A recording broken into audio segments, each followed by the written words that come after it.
অনেকদিন ধরে ইচ্ছা হচ্ছিল বাড়িতে ফুচকা বানানো, তো আজকেই সেটা ট্রাই করে নিলাম।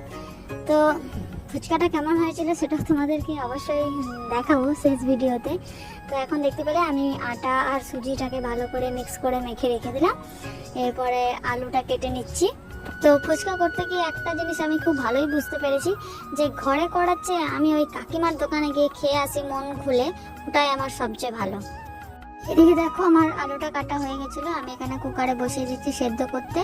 আর এখানে আমি পরিমাণ মতো একটু নুনও দিয়ে দিলাম, আর এই যে গ্যাসে বসিয়ে দিলাম। তো সেই ফাঁকে আমি এখানে লেচিগুলো কেটে নিচ্ছি।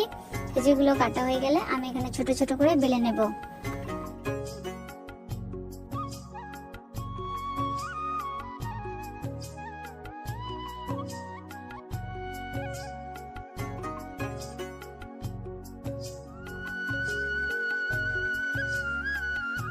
আর এইদিকে দেখো